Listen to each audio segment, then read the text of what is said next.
ప్రముఖ నటుడు, దర్శకుడు, కొరియోగ్రాఫర్, సమాజ సేవకుడు రాఘవ లారెన్స్ తన రాజకీయ ప్రవేశంపై గత కొంతకాలంగా సాగుతున్న ఊహాగానాలకు ఎట్టకేలకు తెరదించాడు. తాను రాజకీయాల్లోకి అడుగుపెడుతున్నట్టు అధికారికంగా ప్రకటించి తమిళ సినీ రాజకీయ వర్గాల్లో ఒకేసారి చర్చకు తెరలేపాడు. ఇటీవలే తమిళ చిత్ర పరిశ్రమకు చెందిన పలువురు అగ్రనటులు రాజకీయాల్లోకి ప్రవేశిస్తుండగా ఇప్పుడు ఆ ప్రతిష్టాత్మక జాబితాలో లారెన్స్ కూడా చేరడంతో తమిళనాడు రాజకీయాలు మరింత ఆసక్తికరంగా మారాయి. ఈ మేరకు లారెన్స్ తన అధికారిక ట్విట్టర్ ఖాతాలో ఒక సుదీర్ఘమైన ప్రకటన విడుదల చేశాడు. ఎలాంటి ప్రతిఫలం ఆశించకుండా మీ కర్తవ్యాన్ని చిత్తశుద్ధితో నిర్వర్తించండి అనే భగవద్గీత సూక్తితో ఆయన తన ప్రకటనను ప్రారంభించాడు. నిజానికి రాజకీయాలకు రావాలని నేనెప్పుడూ అనుకోలేదు. డబ్బు సంపాదించాలనే ఉద్దేశం కానీ, పదవులు చేపట్టాలనే ఆశ గానీ నాకు అస్సలు లేవు. నేనెంతగానో విశ్వసించే ఒక సరైన వ్యక్తి రాజకీయాల్లోకొస్తే వారికి వెన్నెముకగా నిలబడి సమాజానికి విస్తృత స్థాయిలో సేవ చేయాలని మాత్రమే భావించేవాడిని. కానీ మారిన ప్రస్తుత రాజకీయ పరిస్థితుల దృష్ట్యా ఇప్పుడు నేనే స్వయంగా ఈ అడుగు వేయాల్సి వస్తోంది అని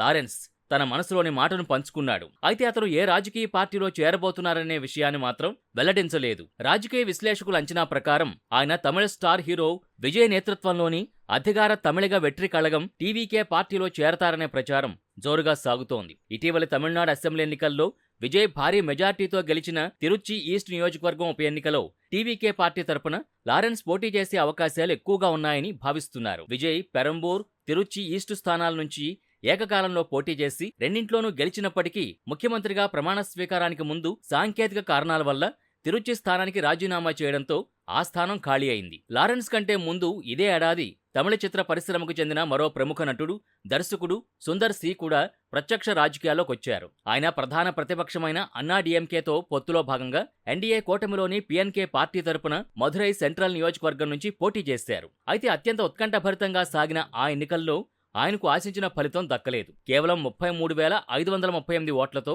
మూడో స్థానానికి పరిమితమై ఓటమి పాలయ్యారు. కాగా ఆ స్థానాన్ని విజయ్ పార్టీకి చెందిన మధుర్ బద్రుద్దీన్ భారీ మెజార్టీతో కైవసం చేసుకున్నారు. రాఘవ లారెన్స్ కు కేవలం సినిమాల పరంగానే కాకుండా తమిళనాడు వ్యాప్తంగా సామాజిక సేవా కార్యక్రమాల ద్వారా ప్రజల్లో, ముఖ్యంగా యువత, పేద వర్గాల్లో భారీగా ఆదరణ ఉంది. ఆయన చాన్నాళ్లుగా నడుపుతున్న రాఘవ లారెన్స్ చారిటబుల్ ట్రస్ట్ ద్వారా వందలాది మంది అనాథ పిల్లలకి ఉచిత విద్యను అందించడంతో పాటు ఎంతో మంది గుండె జబ్బులతో బాధపడుతున్న చిన్నపిల్లలకు ఉచితంగా శస్త్రచికిత్సలు చేయించి ప్రాణదాతగా నిలిచాడు. ఈ సుదీర్ఘ సేవా నేపథ్యం, క్లీన్ ఇమేజ్ ఆయన రాజకీయ ప్రయాణానికి, ఎన్నికల్లో ఓట్లు రాబట్టడానికి చాలా పెద్ద ప్లస్ పాయింట్ అవుతుందని భావిస్తున్నారు. మరోవైపు సినిమాల విషయానికొస్తే లారెన్స్ ప్రస్తుతం వరుస భారీ ప్రాజెక్టులతో ఎంతో బిజీగా గడుపుతున్నారు. బక్కీరాజ్ కన్నన్ దర్శకత్వంలో హై వోల్టేజ్ యాక్షన్ ఎంటర్టైనర్ గా తెరకెక్కుతున్న బెంజ్ అనే చిత్రంలో నటిస్తున్నాడు. దర్శకుడు లోకేష్ కనగరాజ్ స్వయంగా నిర్మిస్తున్న ఈ cinema popular Lokesh cinematic universe లో భాగంగా రాబోతుండటంతో దీనిపై భారీ అంచనాలున్నాయి. ఇందులో నివిన్ పౌలి,